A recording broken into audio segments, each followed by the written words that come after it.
All flows. Or does it? Don't pee yourself. Hello. We're gonna talk about one of the essential sentences of philosophy, and it will be trippy. It's gonna be trippy, and I try to get across that we're gonna need to watch our step, do not slip, do not fall, do not trip over into a mess and create a mess into it. Okay. So what we're gonna talk about is a sentence by Heraclitus. Heraclitus lived 2,500 years ago. He was called the Dark because he was talking so obscurely. He was talking in such a way it was difficult to see through. Believed to be, perceived to be. We're gonna get some transparent clarity into Heraclitus today. And see now, he was not really that dark. He was called the Riddler because he was believed to talk in riddles. They were so hard to crack, to decode, to decipher, to decrypt. And this sentence that we're gonna talk about is the following. Let's listen to it. Potamoisi doisi no toisenem bainusin itera kai itera hudata epirei. So the funny thing is about Heraclitus is that he really wants you to listen. You know, this is the onomapoetic quality to Heraclitus, because in order to know, you need to understand. To understand, you need to listen. To listen, you need to what? Exactly. This is what we're going to train. We're going to train listening. We translated something like the following. When they step into the same streams, etc., bubbles bubble by. Or when they enter the same water, otter in utter ways, wife pi, bye. So what this talks about is that it seems that everything that we see, that everything that appears to us, that all about apparent reality apparently moves. That all the objects that seem solid, the object permanence, checked out to be not really solid at all. So basically what modern physics kind of says, and Heraclitus say that stuff thousands years ago already. Okay, so it seems that we can think of Heraclitus when Heraclitus sees the river, is that when you contemplate the river, that the identity of the river, the sameness of the river, that you really cannot say there's a sameness to the river, because everything about the river is changing. You know, you may say, yeah, you step into this or that river again, but what is it again? You know, like what do you ID? And we can find every stone, every water bubble, every drop of liquid is replaced by another drop of liquid in there. So we can think of Heraclitus as like a pirate investigating, piercing through, and exploring the world, looking at things very carefully and saying, you know, these things that may seem solid, but they're not really solid. You know, they're not that. They appear solid. They apparently are. When you check their appearances, they're kind of disappear in their appearance. They're like modulated wave flicker somehow. Okay, so this is now when we talk about it in ontological terms. Ontology is the speaking of being. So when we talk about that is, what is, we talk ontology. When you think about the things that I encounter, I the subject, my perspective as a subject, seeing what I face. And these are the things. When we look at things that are apparently very defined and have an ID, an identity. So A4 is 210. Let me check that. 210 by 297. Yeah, 210 by 297 millimeters. Yeah, more or less. But if I skeptically investigate with a microscope and zoom in, for all the nice tricks that tools I have, you know, I can see the decimal points, and really go in there, that they are always different, that the decimal points change. You know, that the molecules, the subatomic micro subatomic states of whatever, that these always quiver and change. So really the size of the A4, if you think that's always the same, it really is always changing. That also means that the weight of a Coke can, for example, is like 355 something grams, but then if you go into the something, it's like the weight is always changing. Like if you take a snapshot of any measurement now and later, and you compare before and after, that you will never find the exact same qualia or quantity or quanta or qualia. You just don't. Yeah, with ignorance, with rounding, yeah, more or less it's the same. But if you really want to know something, it's not the same. So this applies on the object ontology, and that doesn't mean okay, like an A4 comes into, is produced, appears, and then it somehow is here and then it goes away. No, in between appearing and disappearing, an appearance is never really there. It's only apparently there. It kind of quivers there, it hovers. Like when you dream, in a dream you want to investigate things, and is it now a dream? And you look at things, they're like cloudy, quivering, liquid, and bubbly, like apparent things. So this is as if I dream of this, or if I have it in my hand. The thing in my hand and the thing in my dream are equally both also liquid. Yum. Okay. That's object ontological. Subject ontological. The river has a quality to it that invites us to reflect. It can work as a mirror. You look into the river and you see that all the things, the river changes, the things you throw into the river change, but also you self, the subject ontological aspect of it. Everything I can find about me, everything I think is me. Everything that I can then see, find about me, that makes me, that makes my ID, my I, that it is me, is always hovering. That what we think, this is really you, and that is always you. Then anything that is my DNA, if you look at my DNA, we find that my DNA is never the same. My fingerprint, I take my fingerprint now, I take it fingerprint later, and I compare those two fingerprints. If I really zoom into it, I can see it's not actually the same fingerprint. Yeah, more or less the same. Yeah, for humans, it's enough, more or less the same. Yeah, with a level of ignorance, we do some rounding errors, we can say it's a constant. Gravity is a constant. No, it's not. Speed of light is also not a constant. Whatever the humans call constant, if you really look into it deeper, and we're not limited by the bluntness of your tools, do you ever have sharp tools that really stick deep into it? The eye will be able to focus into anything. You will not find it is there at any moment whatsoever.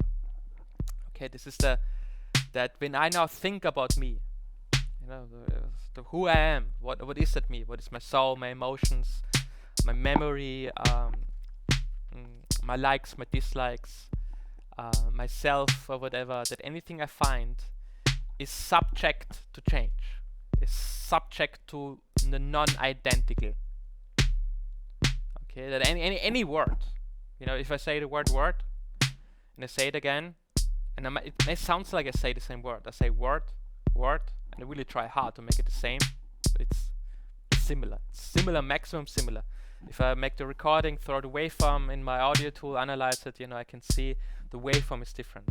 With some blurry, ignorant filter applied, I can say, it's always the same. But it's not. If you actually want to look into it and want to find out what it is, you say, no, I only can believe that it is, but it's really not. It's just apparently. So when I talk about who am I, what am I, where am I, any step I take in order to answer this question leads me onto a very trippy path. Any step I take is a piss step, by me getting my feet wet. Okay, so and this is inherited by us, by the Socratics.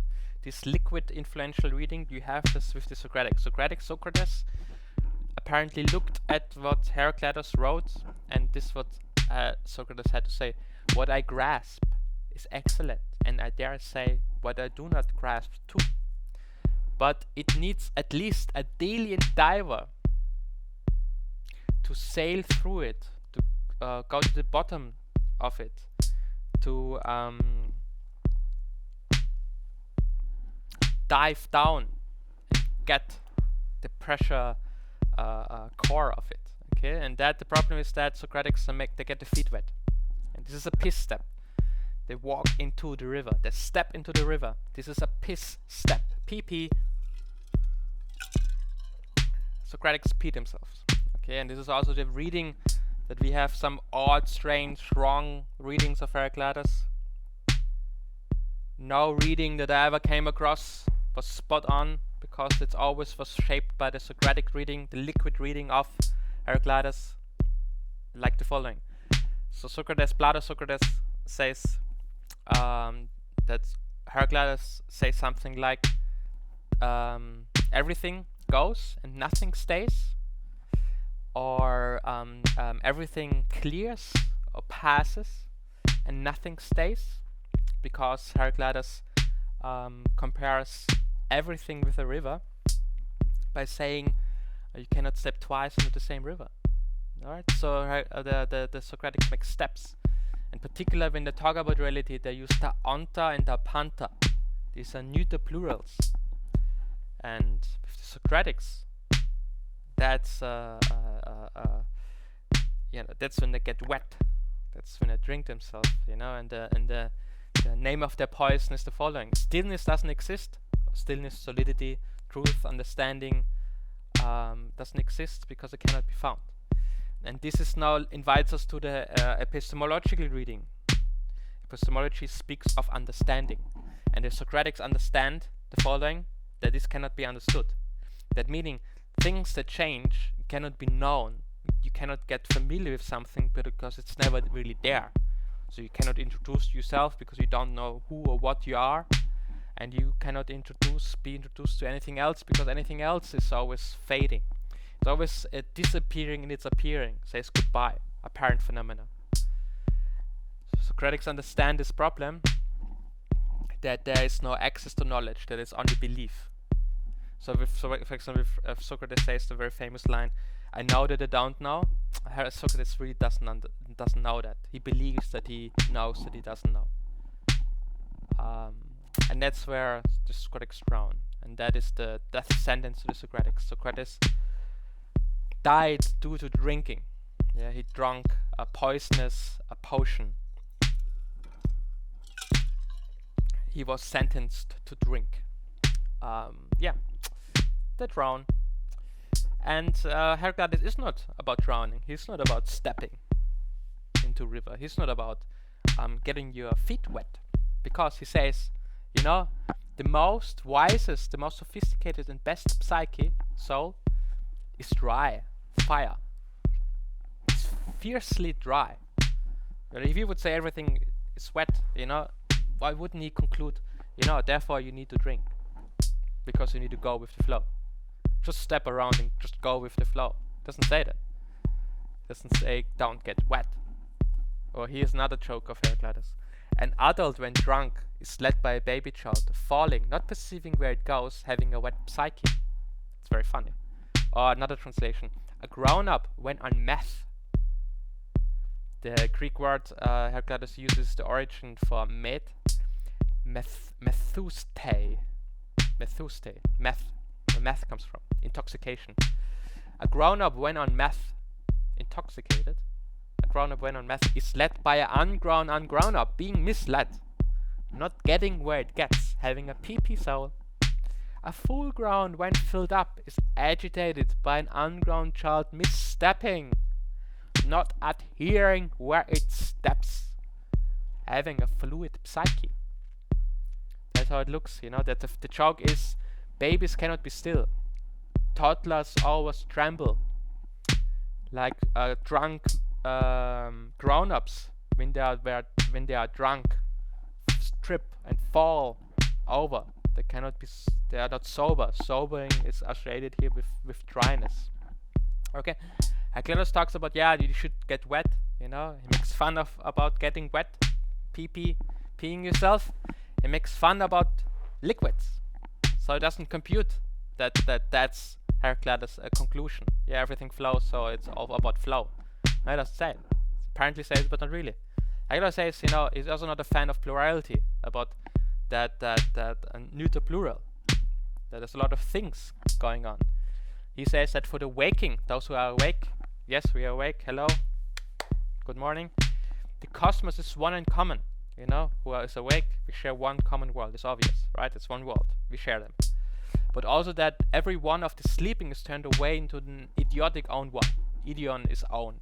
It's where an idiot has his own world, his own truth, his own rules, his own law. But if you're not an idiot, you share the law. You have common agreeing law. So when we are awake, we have one common world, where all beings have one being in common. But if I now fall asleep, I dream of my own world that is not shared by others. And in this world, I see other beings in there. Even though they are all made of my own mind, I cannot recognize them to be of my own mind. This is the idea of dreaming and sleeping here. Or he says that this one is without all. He's not a fan of Panther. He says there is no Panther. Of those whose words I heard, no one grasps this one. So then to know that the wise is cleared from all. It's separated apart, not without, from all, from Panther. Okay, so he says this one he's talking about, there is no Panther involved there. So this one is the dry, non-stepping one that is awake and doesn't flow. So that you need to understand that the pre-Socratics, Heraclitus and buddy Parmenides, they wrote a book on a singular reality of that is one, on physis, periphysis, on physic. When I say physically, I say really. What is physically me, what I physically feel, is that what I really feel. Physis, a word for reality, it became in Latin natura that become nature. If I talk about the nature of reality, I talk about what reality really is. And so Heraclitus wrote a book called On the Singular Reality. It's feminine singular. Then the Socratics was talking about the plural, neuter plural. They talked about ta panta, ta onta. They talked about physics, plural. Ta physica, not the plural. And that's when it all went wrong, basically. They think there's reality is more than one, which Heraclitus precisely says it's not. So for the one key, so I don't allow any writing about Heraclitus that I ever read. So I read everything about Heraclitus. This sentence, I never saw this sentence properly explained. I don't accept any, therefore don't accept any secondary literature except the following one. But for this one to understand, we need to understand the autonomy of a book. That's how a book looked like at the beginning. Basically like toilet papers. So you had a stick of wood, and around it you were having wrapped papyrus paper. So that means when you come to the end, you come to the middle. You come to the middle stick. That means you came to the end of having unrolled the book. Okay, so this fragment about Heraclitus, the only one I ever found by anyone that actually nails it, goes like the following. Not fast. Unroll to the center stick of Heraclitus the Ephesian, of his Bible scroll. The path is indeed very unwalkable, unsteppable. There is darkness and lightless obscurity, but if a mystic initiates you, it lights up more than the appearing sun. Now we can do a mystic reading of it. We can talk about the omphalon, which is the word for the center stick, but it also happens to be the the stone that Zeus, the god of gods, threw to figure out the center of the world. The navel, you will find it in the temple of Delphi, or in certain temples. So that meaning it suggests that the center of Heraclitus is not only the Heraclitus book center, but also the center of the world. You will find Ophene and Skotos, hint to the golden leaf tablets, and you know, this mystic stuff. I'm not into mystics, so let's see that what this talks about relates to Heraclitus in the way that also Heraclitus says, not quickly. Let us clash together concerning the most majestic. That's of course the wise. That's the truth. That's of course understanding. Of course, this is reality. So then this makes suddenly sense. Okay, so now this makes totally sense. This makes totally sense if you listen to what we just heard, and that is not fast, right? So if I'm not fast, I slow down and don't do any steps. You know, so before I step into something that looks like a trap, I slow down my step. And now it makes total sense, so that this path is indeed very unwalkable. It is not very unwalkable because they are so steep, you know, and very long, and it takes a lot of time. It is not so unwalkable because they're so thick bush and leaves that I cannot go through. It's not unwalkable because they're dangerous animals that try to chase me and want to kill me. Now it's unwalkable because you don't do any steps, because you slow down. Okay, boom. Boom. We did it. And now there is no darkness and no obscurity about this sentence, about the approach you need to take to understand Heraclitus. There's only crystal clear, transparent clarity, more clear than the apparent sun, that this is about not stepping, about slowing down. And this is the methodological reading of the statement. Not quickly. Okay, the methodological reading of the statement is that you contemplate the method. Methodology is the speaking of the method, of how, of the way you need to take in order to arrive to, usually knowledge, you know. And the answer is, in order to find out that is always identical and always the same, aka reality, don't step, slow down. So Heraclitus is about try humor to dehydrate brainwashing. Yeah, to sober up. Haha, every step a misstep. If you want to figure out identity, then consider every step a misstep. So let's apply it.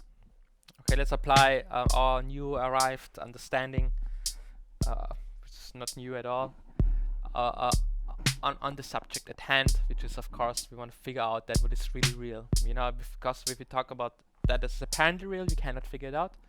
But doesn't mean it doesn't exist. Only because we cannot find stability, if we cannot find solidity, cannot find knowledge, when you can find understanding, cannot find identity, doesn't mean it doesn't exist. Okay, but how are we going to do it? So what way, what method leads to real truth, the real truth of true reality? Which direction gonna take? Where is reality? Where do we go? Where do I go? Where do I go to find reality? Where do I gonna go in order to find what this really is? You know, because every step I take only gets me into a liquid mess that splashes around, and I tripping and fall and start rotating and hallucinating and trampling only in beliefs that I have no grasp, no solid grasp, and no solid understanding of how to check if they're really true. How can I do that? Okay, because every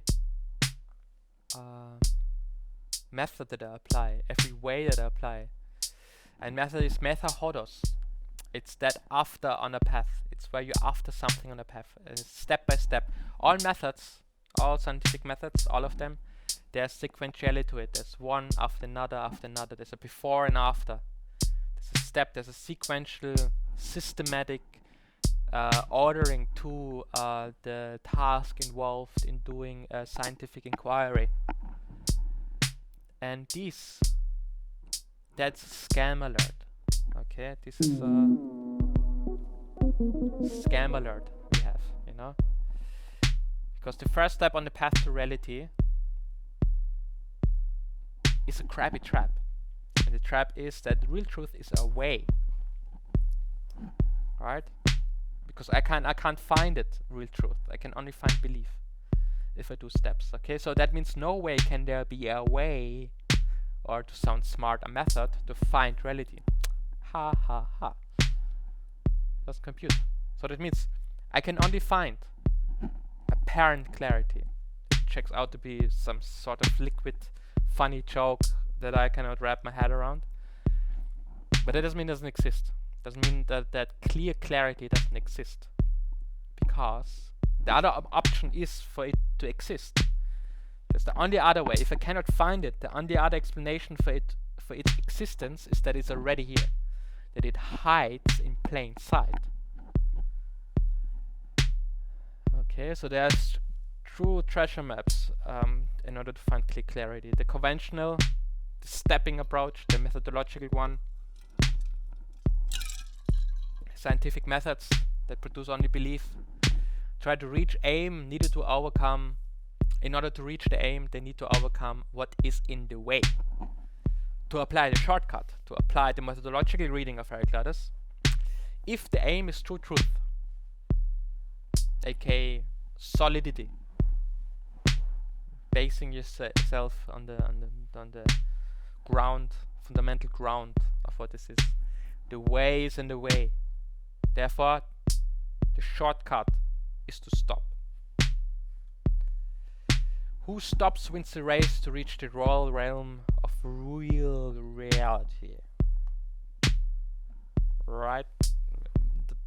Doesn't it make total super sense? No, not at all. This makes total sense. So in order to understand that this is always here, the reality is this is here. So any step I take to find it is only steps past it. That any step is a misstep if I want to reach reality, because reality is this. So every step I take therefore can only evoke hallucinations, like a dreamy, a believing thing. Right? No, doesn't make any sense. Okay, so this is the epistemological, the ontological, the object-ontological, the subject-ontological, the epistemological, and the methodological reading of Heraclitus' famous sentence when they step other into the same river, when they step into the same river, other and other water, waves bye bye bye bye bye bye bye bye bye bye. And the answer in order then to find identity if it cannot be found is to not do any steps. Very simple, overlooked. Yeah. So I had fun talking with you. Doing this. Thank you so much. Wish you the best. Watch your step. Hehe.